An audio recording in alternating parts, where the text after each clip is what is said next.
Hey everybody, welcome back. Mike from Spectre Comics here. We are 4 days away from Halloween, and I thought we'd do our fourth and final Halloween-themed video with How to Draw Sally from A Nightmare Before Christmas. We've already gone and done Jack Skellington, Oogie Boogie, and Zero. Those will be posted in the description below if you want to check those out, and I encourage you to do so.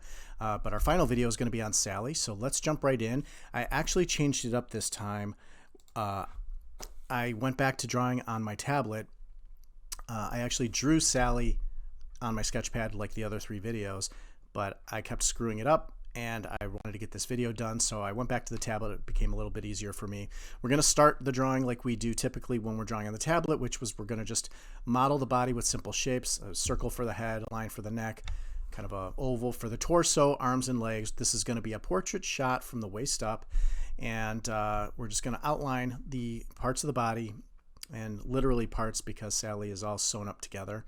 So we're going to go ahead and, like I said, circle for a head. We're going to create an underlay, which we're going to half tone, and then draw a new layer on top and get the final lines on. And we're still going to be sketchy with our lines. We're going to start filling in the detail of the face, the eyes, the nose, the mouth, and just start kind of being really sketchy about getting the detail in there. But what we're doing is we're kind of building the character and the shape of the character and massaging the lines to get them where we want to be to kind of replicate the character. So we're just using a simple pose, nothing fancy here, just standing there looking good and scary.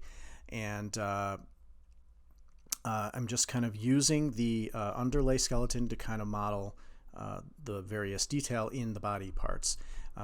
Like I said before, Sally's stitched all together, so she's got even her, not only her body, but her clothes are all patchwork with various stitchings, kind of raggedy clothes, you know, rippled edges and shredded edges of the sleeves and in the neckline of the dress. And the dress is again patched together and stitched together with various pieces of fabric. Her color tones are very drab, and we're actually going to do a color version of this video. We're going to do color, most of like Jack Skellington and Oogie Boogie, generally kind of bland colored characters, you know, black and white for Jack, and Oogie Boogie's basically just a brown burlap sack, so not much. He's pretty monotone in color.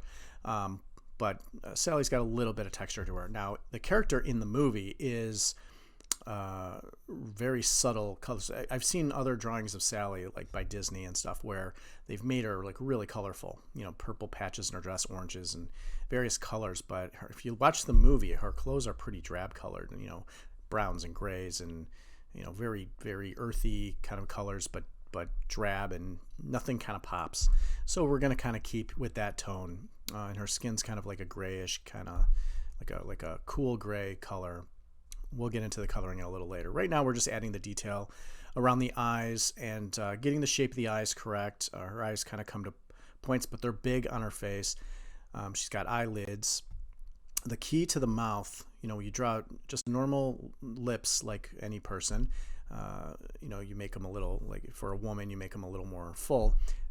But the key to Sally's mouth is that she's got lines that extend around her face, kind of like Jack Skellington does, and they're stitched together. So that really adds a little detail and kind of makes it really drives home that it's Sally you're drawing. So like Jack, like Oogie Boogie, the expression on their face kind of shapes their head. You know, you start out with a basic circle, but as you see their expression, the way their eyes, you know, how open their eyes are, or what shape their mouth is in, it does kind of put some contour into the face, put some ridges above the eye. So you'll notice little subtle ins and outs around the face as we're massaging that circle to kind of shape around the expression of the face.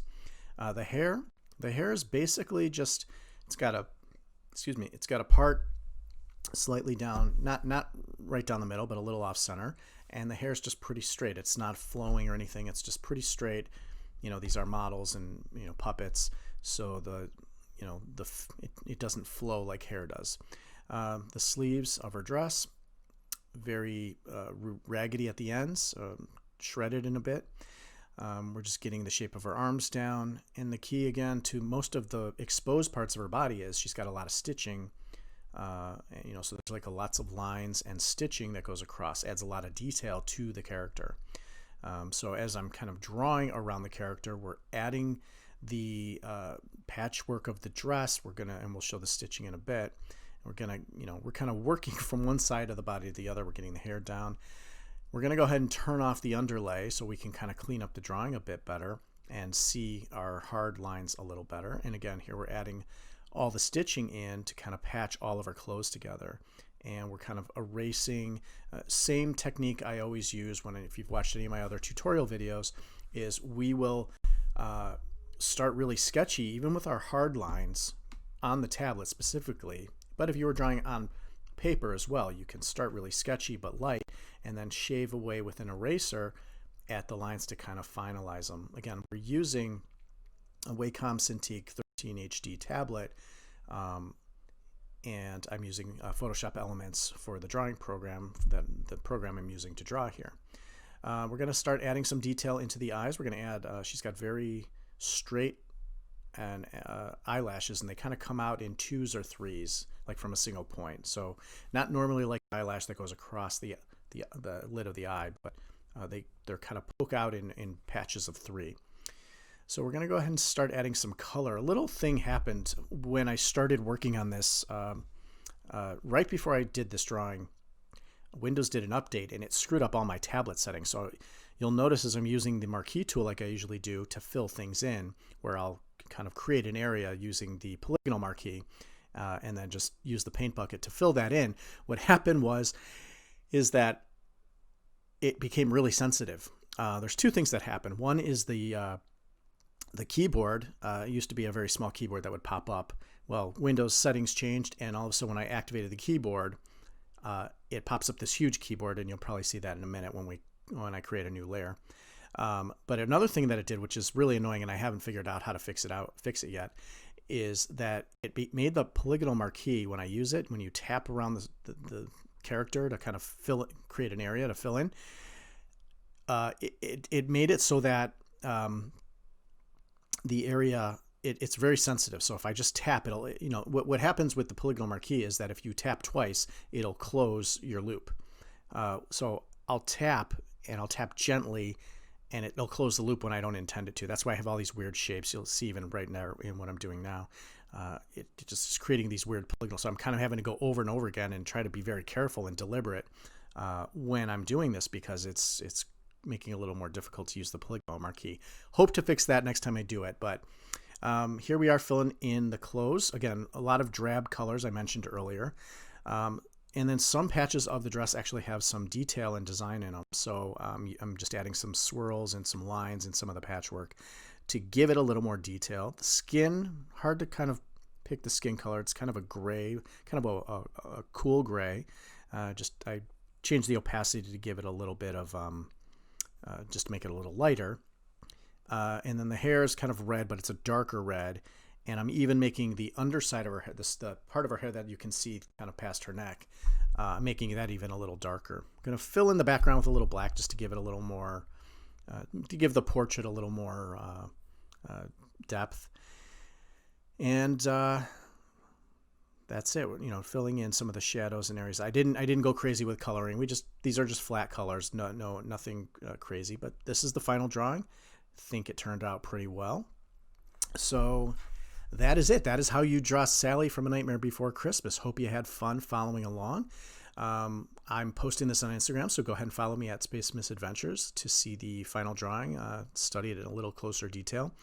And yeah, this will be the final Halloween video. I wanted to do Lock, Shock, and Barrel, but I'm running out of time, and there's only 4 more days till Halloween. So I hope everybody has a happy Halloween.